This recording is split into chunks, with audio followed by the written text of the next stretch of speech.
जय श्री कृष्ण। संसार में व्यक्ति जब आता है तो वह अच्छे कार्य भी करता है और कुछ लोग बुरे कार्य भी करते हैं। पर कार्य चाहे हम अच्छे करें चाहे हम बुरे करें, उन सभी प्रकार के कार्यों को करवाने वाले 5 कारक श्री कृष्ण ने बताए। और वो कौन से हैं 5 कारक? आत्मा, मन, बुद्धि, हमारी क्रिया, चेष्टा और वह परमपिता परमात्मा। इनके बिना व्यक्ति कोई भी कार्य नहीं करता। चाहे हम अनुकूल कार्य करें चाहे हम प्रतिकूल कार्य करें, सभी प्रकार के कार्य करने में ये 5 कारक हमारे सहायक बनते हैं। और वो 5 कारक हैं आत्मा, मन, बुद्धि, हमारी चेष्टा, हमारे द्वारा कृत कर्म और वह परमात्मा। और उन्हीं के आधार पर व्यक्ति ये सारे कार्य करता है।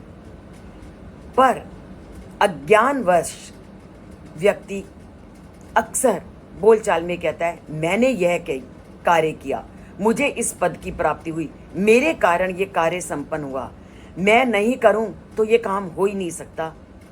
ऐसी भावनाएं व्यक्ति के मन में जब आती हैं तो वो क्या है, उसको विपरीत दिशा में ले जाती हैं। इसी का वर्णन श्री कृष्ण आज के श्लोक में वर्णन करते हैं। तत्र एव सति कर्तारम आत्मानं केवलम तु यः पश्यति अकृत बुद्धित्वात् न सा पश्यति दुर्मति। जो ये कहता है कि ये काम मैंने किया, मैं ही इस काम का करता हूं, उसके लिए श्री कृष्ण ने आज के श्लोक में दुर्मति शब्द का प्रयोग किया। और वो कहते हैं तत्र एव सति कर्तारम आत्मानम, अर्थात जो अपने को सभी कार्यों का कर्ता मानने लगता है, जो इसे नहीं समझते और केवल आत्मा को ही कर्ता मानते हैं, अपनी दूषित बुद्धि के कारण वे वस्तुओं को उनके वास्तविक रूप में नहीं देखते। जब व्यक्ति के मन में यह भाव उत्पन्न हो जाता है कि वह ही सभी कार्यों को करने वाला है, कि मैंने ये उपलब्धि प्राप्त की, मुझे ये सफलता प्राप्त की, मैंने ये कार्य पूर्ण किया, मैं यह करूँगा, कर्तापन के भ्रम के कारण व्यक्ति इस प्रकार के जब कथनों को कहने लगता है तो श्री कृष्ण क्या कहते हैं, इस ज्ञान को प्रकट करने का श्री कृष्ण का एकमात्र उद्देश्य क्या है? आत्मा के कर्तापन के अहम को नष्ट करना है। जिस दिन हमारे अंदर आ गया कि मैंने यह उपलब्धि प्राप्त की, मैंने ये कार्य पूर्ण किया, मेरे बिना ये कार्य संभव नहीं, जब मेरे द्वारा ये कार्य नहीं हो सकता, ये भावना जब व्यक्ति के अंदर आ गई तो ये भावना आते ही आत्मा के कर्तापन के अहम को नष्ट कर देती है। इसलिए वे कहते हैं कि जो आत्मा की केवल कर्म करने के सहायक के रूप में देखते हैं, वे वस्तुओं को उनके वास्तविक रूप में नहीं देखते। यदि आत्मा को शरीर ना दिया जाता तब वह कुछ नहीं कर सकती थी। आत्मा तभी कुछ कर सकती है जब उसको शरीर मिलता है, और शरीर मिलते ही जब हमारे अंदर ये भावना आ जाए कि मैं ही सब कुछ करता हूँ, तो हमारे कर्तापन को वो नष्ट कर देता है, वो आत्मा के स्वरूप को नष्ट कर देता है। आत्मा को ये स्वरूप प्रदान करने वाला, आत्मा को ये शक्ति प्रदान करने वाला, ऊर्जा प्रदान करने वाला वो परम पिता परमात्मा है। उसके बिना आत्मा कुछ भी कार्य नहीं कर सकती। इसलिए आत्मा के माध्यम से जब हम ये कहते हैं कि मैंने ये उपलब्धि प्राप्त की, मैंने इस कार्य को पूर्ण किया, ये आते ही हमने उसके स्वरूप को नष्ट कर दिया, क्योंकि आत्मा भी अपने आप कुछ नहीं कर सकती जब तक उस परमपिता परमात्मा का हाथ नहीं होता। तभी तो उस परमात्मा के बारे में कहा गया है कि अगर उस परमात्मा का हाथ ना हो हमारे ऊपर, तो ये आत्मा ना तो कुछ अनुभव कर सकती है, ना कुछ सोच सकती है, ना कुछ बोल सकती है। जैसा कि कहा भी गया हमारे उपनिषदों में, यन मनसा ना मनुते येन आहु मनोमता, कि जिसके बिना मन भी कुछ सोच नहीं सकता, कुछ विचार नहीं कर सकता, जो मन को भी शक्ति प्रदान करने वाला है, अर्थात मन को भी संचालन करने वाला है, वे कौन है? हमारे परमपिता परमात्मा। और वाणी भी जिनके बिना बोल नहीं सकती, वो कौन है? परमपिता परमात्मा। व्यक्ति अपने शरीर के अंदर जितने भी कार्यों को संपादित करता है, यह आत्मा के सहयोग से करता है, और आत्मा भी किसके नियमानुसार चलती है? उस परमपिता परमात्मा के माध्यम से, क्योंकि उसके बिना ना नेत्र देख सकते हैं, ना वाणी बोल सकती है, ना मन सोच सकता है। तभी तो ये भी कहते हैं, यत् चक्षुषा न पश्यति येन चक्षुषी पश्यन्ति। नेत्र भी उसकी कृपा के बिना नहीं देख सकते।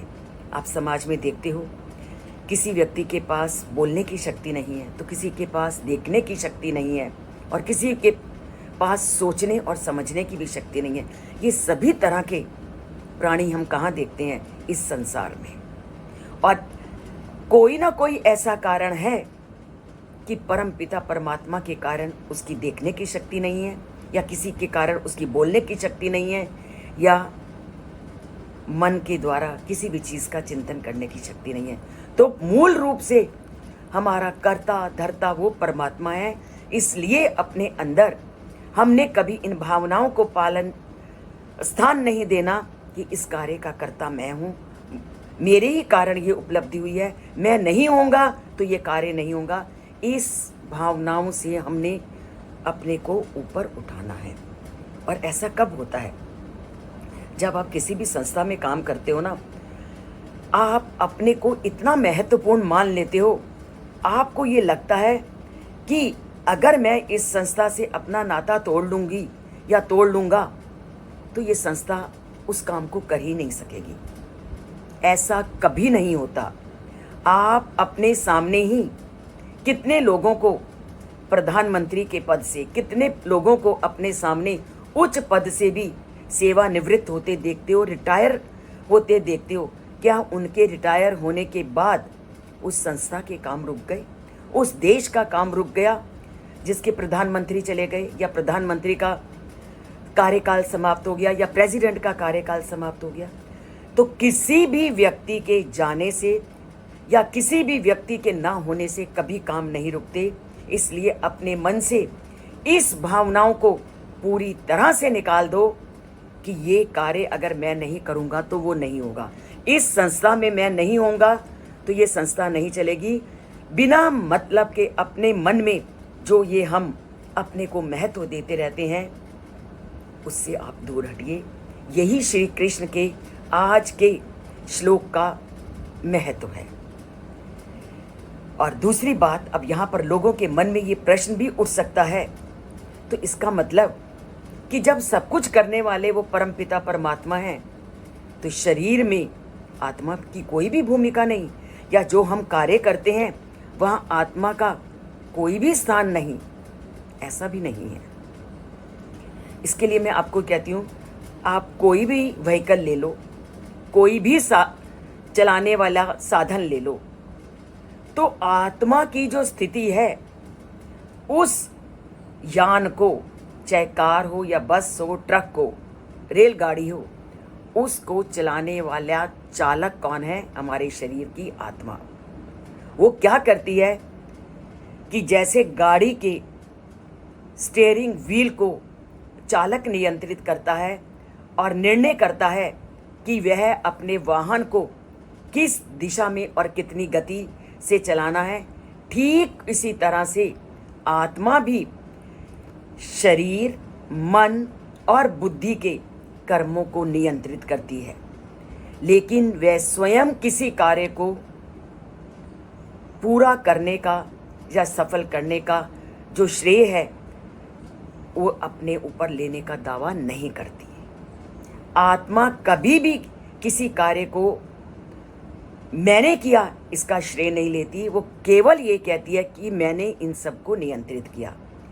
यदि हम अपने को सभी कार्यों को संपन्न करने का एकमात्र कारण मानते हैं, तब हम उसी प्रकार से स्वयं को अपने कार्यों का भोक्ता बनाना शुरू कर देंगे।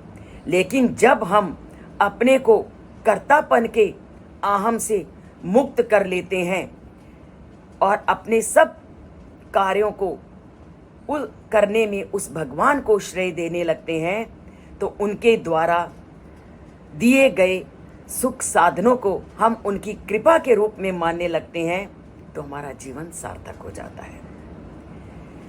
हम अगर एक चालक के रूप में इस शरीर में काम करते हैं, तो हम जिंदगी में हमेशा उस परमात्मा से अपना नाता जोड़ने में सफल होते हैं।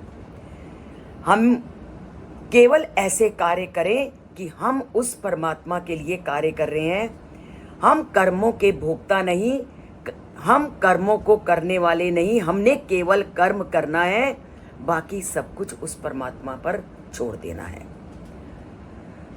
जब हमने इस भावना से कर्म किए कि हम जो कर्म कर रहे हैं वो कर्म भगवान के सुख के लिए हैं, भगवान के लिए हैं, तो अपने आप हमें भगवान उस सत्कर्मों की ओर प्रेरित करेगा और हमने जितने भी यज्ञ, दान और तप हैं वो श्रद्धा, भक्ति भाव से संपन्न करने हैं और उसी परम पिता परमात्मा को समर्पित करते हुए करने हैं।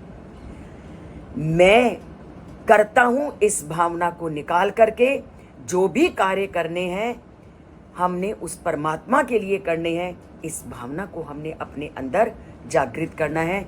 यही श्री कृष्ण आज के श्लोक में लोगों को सीख देते हैं कि मैं ही सबका करता हूँ, मेरे बिना कार्य नहीं हो सकता। इस भावना का हमने त्याग करना है। पर ये भावनाएं जागृत करने के लिए हमें गीता के एक एक श्लोक को समझना है, उसको जीवन में धारण करना है, तभी हम उस परमात्मा के साथ अपना नाता जोड़ सकते हैं। तो जोड़ते हैं उनके साथ अपना नाता, इस चैनल से जुड़कर उस परमात्मा के साथ अपना संबंध स्थापित करके।